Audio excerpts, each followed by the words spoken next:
નમસ્કાર મિત્રો સપ્ટેમ્બર મહિનામાં રાશન કાર્ડ ધારકોને ફ્રીમાં જે અનાજ મળે છે તો કેટલું અનાજ મળવાનું છે તો એના વિશે આપણે જે વાત કરીશું કે એપીએલ રાશન કાર્ડ ધારકોને કેટલું અનાજ મળવાનું છે, બીપીએલ રાશન કાર્ડ ધારકોને કેટલું અનાજ મળવાનું છે અને અંત્યોદય અન્ન યોજના અંતર્ગત જેને રાશન કાર્ડ હોય તો એવા લોકોને કેટલું રાશન કાર્ડ મળવાનું છે। तो સૌપ્રથમ વાત કરી લઈએ કે અંત્યોદય અન્ન યોજના જે છે કાર્ડ ધારકો છે તો એને કેટલું અનાજ મળવાનું છે।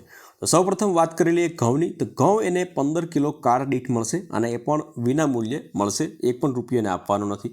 ત્યાર પછી ચોખાની વાત કરીએ તો ચોખા પણ 15 કિલો કાર્ડ દીઠ મળશે અને એ પણ વિના મૂલ્યે મળશે।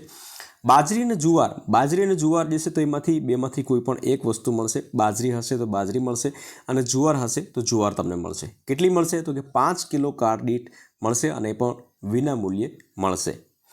ત્યાર પછી મીઠુંની વાત કરીએ તો મીઠું તમને 1 કિલો મળશે, એના પણ ફક્ત 1 રૂપિયો તમારે ચાર્જિસ આપવો પડશે, એનો ચાર્જિસ લગભગ કોઈ લેતા નથી। ખાંડની વાત કરીએ, ખાંડ જે છે તમને 1 કિલો મળશે, પરંતુ વ્યક્તિ દીઠ એમાં 350 ગ્રામ મળશે અને ઓછામાં ઓછી તમારે 1 કિલો મળે છે, બરાબર। ઓછા સભ્યો હોય તો તમને 1 કિલો મળે છે અને વધારે સભ્યો હોય તો વ્યક્તિ લેખે 350 ગ્રામ તમને મળશે। 1 કિલોના તમારે 15 રૂપિયા આપવાના રહેશે। ત્યાર પછી વાત કરી લઈએ કે બીપીએલ કાર્ડ ધારકોને મળવાપાત્ર અનાજ કેટલું મળશે, તો એમાં પણ આપણે વાત કરી લઈએ ઘઉંની।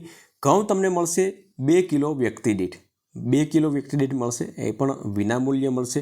ચોખા 2 કિલો વ્યક્તિ દીઠ મળશે, એ પણ વિના મૂલ્યે મળશે અને બાજરી અને જુવાર એ બંનેમાંથી કોઈ પણ એક વસ્તુ મળશે અને કાર્ડ દીઠ 1 કિલો તમને મળશે અને એ પણ તમને વિના મૂલ્યે મળશે। ત્યાર પછી મીઠું પણ મળશે, મીઠું તમારે 1 કિલો તમને મળશે અને ખાંડ જે છે તો એ પણ સેમ છે કે 1 કિલો કાર્ડ દીઠ તમને મળશે, પરંતુ વ્યક્તિ દીઠ 350 ગ્રામ મળશે। સો 1 કે 2 સભ્ય હોય તો એ પ્રમાણે એ તો પછી તમારે 350 લેખે 350 ગ્રામ જે છે એ તમને મળે। ત્યાર પછી વાત કરી લઈએ કે ભાઈ એપીએલ કાર્ડ ધારકો છે તો એને કેટલું અનાજ મળવા પાત્ર છે। તો અહીંયા તમે જોઈ શકો છો ઘઉં છે તો એમાં વ્યક્તિ દીઠ 2 કિલો મળે છે અને એ પણ વિના મૂલ્યે મળે છે, કોઈ પણ તમારે ચાર્જિસ આપવાનો રહેતો નથી।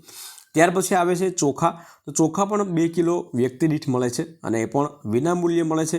ત્યાર પછી આવે છે બાજરી અથવા તો જુવાર જે પણ હશે, બરાબર, આ પહેલાં હતું નહીં પરંતુ હવે આ બાજરી અને જુવાર જે છે શરૂ કર્યું છે, તો બાજરી અથવા તો તમારે જુવાર જે પણ હશે તો ત્યાં તમને મળશે અને 1 કિલો વ્યક્તિ દીઠ તમને મળશે, બરાબર। જેટલા રાશન કાર્ડની અંદર નામ હશે એટલા કિલો તમને બાજરી અથવા તો જુવાર મળશે અને એનો પણ તમારે કોઈ પણ ચાર્જિસ આપવાનો રહેતો નથી।